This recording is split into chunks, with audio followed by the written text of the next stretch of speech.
দর্শক, এবার যুক্তরাষ্ট্র ইরানের বিরুদ্ধে সর্বোচ্চ অর্থনৈতিক নিষেধাজ্ঞা জারি করার হুঁশিয়ারি দিয়েছে। এ বিষয়ে মার্কিন ট্রেজারি বিভাগের সেক্রেটারি স্কট বেসেন্ট তিনি বলেছেন যে ইরানের অর্থনৈতিক জীবনের প্রতিটা পথ কেটে দেওয়া হবে।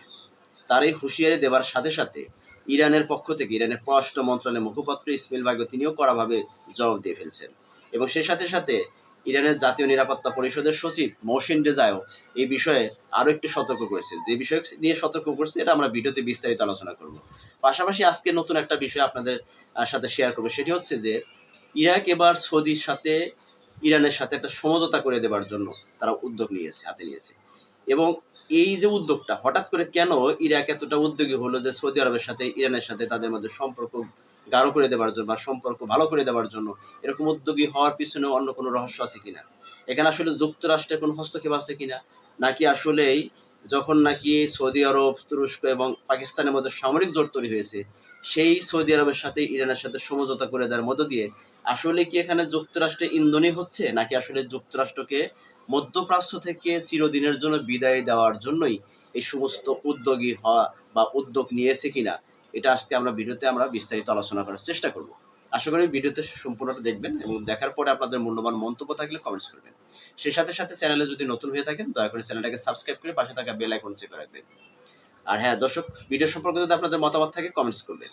চলুন আমরা মূল কথায় যাই। যেটি প্রথমে বলতেছিলাম যে যুক্তরাষ্ট্রের পক্ষ থেকে ইরানের উপর সর্বোচ্চ অর্থনৈতিক নিষেধাজ্ঞা জারি করার হুঁশিয়ারি দিয়েছে।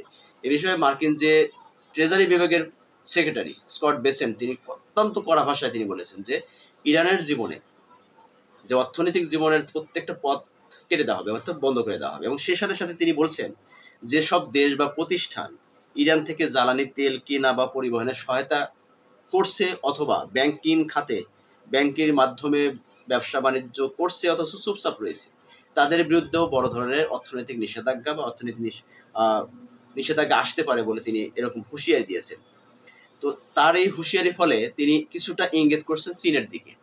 অর্থাৎ আমরা জানি যে গত এই 6 মাসে ইরানের কাছ থেকে সর্বোচ্চ তেল আমদানি করছে হচ্ছে চীন, যার কারণে এখন পর্যন্ত ইরান অর্থনৈতিকভাবে কিছুটা হইলেও দাঁড়িয়ে আছে। কারণ এত পরিমাণ তেল আমদানি করছে, যেটা ইতিমধ্যে মধ্যপ্রাচ্য থেকে রেকর্ড পরিমাণ তেল আমদানি করছে চীন। আর এই তেল আমদানি করে কিছুটা বৈশ্বিকভাবে তেলের সমতা বা জ্বালানির সমতা ধরে রেখেছে চীন।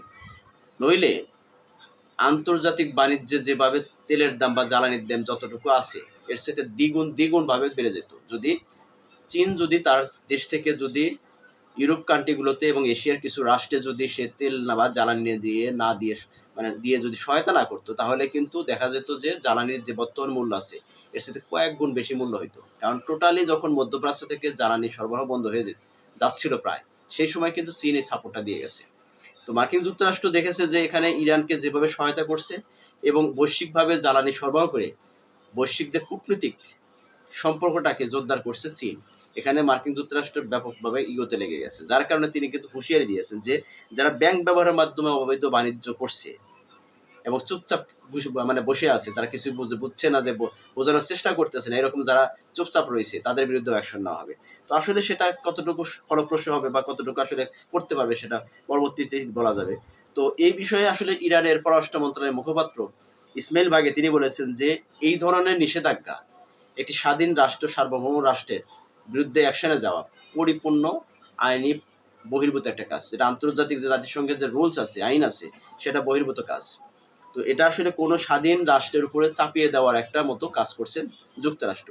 তো এই যুক্তরাষ্ট্রের পদক্ষেপকে সম্পূর্ণভাবে প্রত্যাহার করেছে, সম্পূর্ণভাবে নিন্দা জানিয়েছে ইরানের পররাষ্ট্র মন্ত্রণালয়ের মুখপাত্র ইসমাইল বাগী। সেই সাথে সাথে এই বিষয়টিকে এবং কড়াভাবে জবাব যেটা দিচ্ছে সেটি হচ্ছে যে ইরানের জাতীয় নিরাপত্তা পরিষদের সচিব মহসিন রেজা তিনি বলছেন যে যুক্তরাষ্ট্র যে কড়া বার্তা দিয়েছে, এই কড়া বার্তার বিরুদ্ধে এবং এই যুক্তরাষ্ট্রের অর্থনৈতিক নিষেধাজ্ঞা বাস্তবায়ন করার ক্ষেত্রে যদি পারস্য উপসাগরের কোনো দেশ সহায়তা করে, তাহলে সরাসরি সেই দেশের বিরুদ্ধে ইরান অ্যাকশনে যাবে, অর্থাৎ ইরানের লক্ষ্যবস্তুতে পরিণত হবে।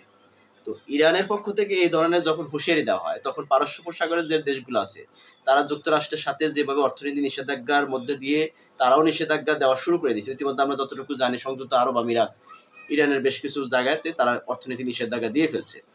তো এই বিষয়ে কিন্তু এই মহসিন রেজা বারবার হুঁশিয়ারি করে দিচ্ছে যে পারস্যের কোনো দেশ যদি যুক্তরাষ্ট্রের সাথে তালে তাল মিলিয়ে যদি ইরানের উপর কোনো নিষেধাজ্ঞা, অর্থনৈতিক নিষেধাজ্ঞা দিয়ে থাকে, তাহলে সেটার খেসারত মধ্যপ্রাচ্যের দেশগুলোই পাবে। তো মহসিন রেজার এই মানে ঘোষণার পরে, এবং তিনি আর একটা কথা বলছেন যে মধ্যপ্রাচ্যে বা পারস্য উপসাগরের কোনো রাষ্ট্র থেকে হরমুজ প্রণালী দিয়ে তেল, এক ফোঁটা তেলও যেতে দেওয়া হবে না। তো এই মহসিন রেজার ঘোষণার পরে মধ্যপ্রাচ্যের দেশগুলো কিন্তু ইতিমধ্যে তারা বুঝতে পারছে যে যদি ইরানের সাথে আমরা বিক্রি করি বা অর্থনৈতিক নিষেধাজ্ঞা দেই, তাহলে আমাদের যেটুকু তেল আমরা রপ্তানি করার মতো পরিস্থিতি আছে আগামী দিনে, তো সেটাও থাকবে না। কারণ ইরানের পক্ষ থেকে বলা হয়েছে শুধুমাত্র হরমুজ প্রণালী দিয়ে যে তেল যায় সেটা তো এক ফোঁটা যেতে দেবই না, পাশাপাশি পারস্য উপসাগরীয় অঞ্চলে এবং পাশাপাশি যে সমস্ত প্রণালীগুলো আছে সেগুলোতে আমরা হস্তক্ষেপ করবো, সেগুলোতে আমরা লক্ষ্যবস্তুতে পরিণত করবো। অর্থাৎ আপনারা জানেন যে বাবাল মানদেব সেটাও কিন্তু ইরানের সমর্থিত যে ক্ষতিগোষ্ঠী, সেটা নিয়ন্ত্রণ করে। তো এর পাশাপাশি যে আরো আফ্রিকান এই অঞ্চলে যে প্রণালীগুলো আছে যেখান দিয়ে অন্য পথ দিয়ে ঘুরে ইউরোপ অথবা এই যে এশিয়া অঞ্চলে বেশ কিছু রাষ্ট্রের সাথে কিন্তু তেল বাণিজ্য এখনো পর্যন্ত এই মধ্যপ্রাচ্যের বেশ কিছু দেশ কিন্তু তারা চালাচ্ছে।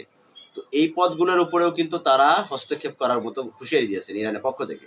তো এখন আসলে যুক্তরাষ্ট্রের এই অর্থনৈতিক নিষেধাজ্ঞা বাস্তবায়নের ক্ষেত্রে আসলে মধ্যপ্রাচ্যের দেশগুলো আসলে কি ভূমিকা পালন করবে সেটা পরবর্তী হয়তো আমরা বুঝতে পারবো যে আসলে তাদের পদক্ষেপটা কি থাকবে। তো আজকে যে বিষয়টি নিয়ে আমরা সবচেয়ে আজকে অবাক হয়ে গেছি যে হঠাৎ করে ইরাকের পক্ষ থেকে আর একটা নতুন উদ্যোগ নেওয়া হয়েছে। এখন ইরাকের এই উদ্যোগের ফলে আগামীতে আসলে হয়তোবা নতুন করে ইরানের সাথে সৌদি আরবের সাথে একটা সম্পর্ক তৈরি হতে যাচ্ছে।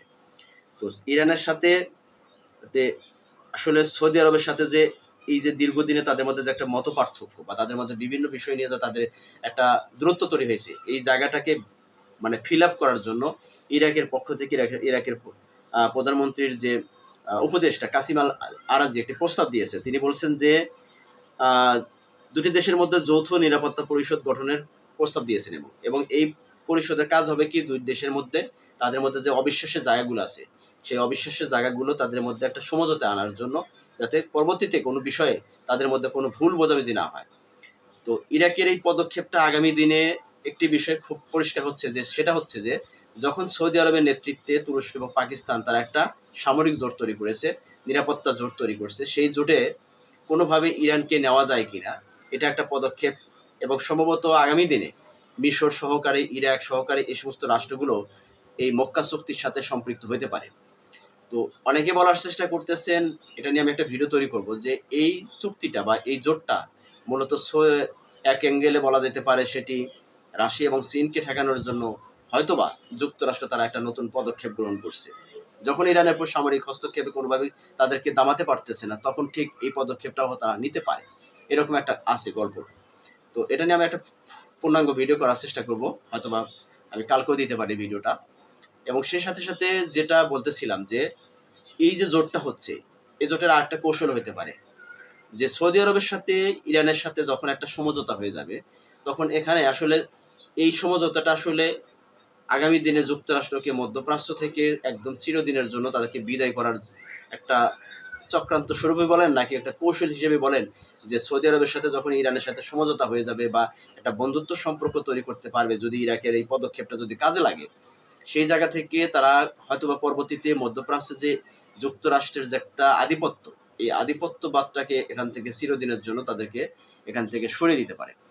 তো এটাও হইতে পারে, অথবা যুক্তরাষ্ট্রেরও কৌশল হইতে পারে যে যখন কোনো কাউকে যখন সরাসরি আক্রমণ করে কাউকে পরাস্ত না করা যায়, তাকে কৌশলী হিসেবে কৌশলে তাকে পরাস্ত করতে হবে। তো ইরানের সাথে সৌদি আরবের সাথে সমঝোতা করে দিয়ে তারা নতুন কোনো কৌশল তারা অবলম্বন করছে কিনা, যার কারণে মধ্যস্থতাকারী হিসেবে ইরাককেও তারা ওভাবেও তারা কাজে লাগাইতে পারে। কারণ ইরাকের সাথে তো যুক্তরাষ্ট্রের সাথে যতটুকু জানি সম্পর্ক তাদের আছে, যদিও তারা অনেক দিনের নির্যাতিত একটি দেশ যুক্তরাষ্ট্রের কাছে, তারপরে তাদের বর্তমানে যে সম্পর্কটা অনেকটা গভীর। তো সে জায়গা থেকে বলা যাচ্ছে না যে আসলে আগামীতে কি চাচ্ছে, আসলে ইরাক কি সত্যিকারই ইরানের সাথে সৌদি আরবের সাথে সত্যি বন্ধুত্ব সম্পর্ক তৈরি করতে চাচ্ছে, নাকি আসলে কোনো হয়তো বা পূর্বের কোনো শত্রুর জের ধরে বা এই দুটি রাষ্ট্রের মধ্যে নতুন করে কোনো কৌশল তারা অবলম্বন করছে কিনা সেই বিষয়টি নিয়ে অনেক বিশ্লেষকরা মতামত প্রকাশ করছে। তারা বলার চেষ্টা করতেছে যে হয়তোবা ইরাক এটা কৌশলী হিসেবে তারা ইরানের সাথে সৌদির সাথে একটা সম্পর্ক তৈরি করে দিয়ে আগামী দিনে হয়তো বা নতুন করে একটা কৌশল অবলম্বন করবে বা অন্য অ্যাঙ্গেলে কোনো কিছু করার চেষ্টা করবে, সেটাও হতে পারে। নতুবা এখান থেকে যুক্তরাষ্ট্রকে বিদায় নেওয়ার জন্য হয়তো বা ইরাকের একটা নতুন একটা কৌশল হতে পারে যে সৌদি আরবের সাথে যদি ইরানের সাথে সম্পর্ক তৈরি করা যায়, তাহলে মধ্যপ্রাচ্যের এই দুটি শক্তিশালী রাষ্ট্র যদি একত্রিত হতে পারে, তাহলে মধ্যপ্রাচ্য থেকে যে যুক্তরাষ্ট্রের একটা আধিপত্যবাদ, এই আধিপত্যবাদটাকে দুইটা রাষ্ট্র যৌথভাবে তারা কিন্তু এখান থেকে যুক্তরাষ্ট্রকে সরিয়ে দিতে সক্ষম হবে। তো এই বিষয়ে আসলে যুক্তরাষ্ট্রের এই বিষয়ে আসলে ইরাকের এরকম সিদ্ধান্ত আছে কিনা, দর্শক আপনারা কি মনে করছেন যে আসলে এই যে সৌদি আরবের সাথে যুক্তরাষ্ট্রের যে যদি এই তাদের মধ্যে একটা সুসম্পর্ক তৈরি করতে পারে ইরাক, সেই জায়গা থেকে আসলে এর ফলে প্রভাবটা আসলে সৌদি আরব আহ, যুক্তরাষ্ট্রের বিপক্ষে যাবে, নাকি আসলে নতুন করে ইরানের সাথে আবার তারা কোনো রকমের কৌশলী হচ্ছে কিনা, এই বিষয় নিয়ে আপনাদের মতামত থাকলে কমেন্টস করবেন। সেই সাথে সাথে আজকের ভিডিওতে যে বিষয়টি নিয়ে আমি স্পষ্ট করার চেষ্টা করেছি সেটি হচ্ছে যে আগামী দিনে হয়তো বা যুক্তরাষ্ট্র মধ্যপ্রাচ্যে সম্ভবত টিকবে না, যেহেতু সৌদি আরবের সাথে তুরস্ক এবং পাকিস্তানের একটা জোট, এবং সেই জোটে পর্যায়ক্রমে মিশর এবং ইরাকের মতো এই সমস্ত রাষ্ট্রগুলো যখন সেই মক্কা চুক্তির সাথে যুক্ত হতে যাবে, তখন সম্ভবত এই মধ্যপ্রাচ্যে যুক্তরাষ্ট্রের যে আধিপত্যবাদ, সেই আধিপত্যবাদটা কিন্তু আর সামনের দিকে এগোতে দিবে না। তো সামনের দিকে হয়তো বা যুক্তরাষ্ট্র এখানে আধিপত্যবাদ চিরদিনের জন্য হয়তো বা শেষ হয়ে যেতে পারে। তো এই বিষয়ে আপনাদের যদি মতামত থাকে কোনো বিষয়ে, আপনাদের যদি কোনো পরামর্শ থাকে, অবশ্যই কমেন্টস করে যাবেন। সে সাথে সাথে আজকে ভিডিওতে এই পর্যন্তই। ভালো থাকবেন সবাই, সুস্থ থাকবেন। আল্লাহ হাফেজ। আসসালামু আলাইকুম রহমতুল্লাহি ওয়া বারাকাতুহু।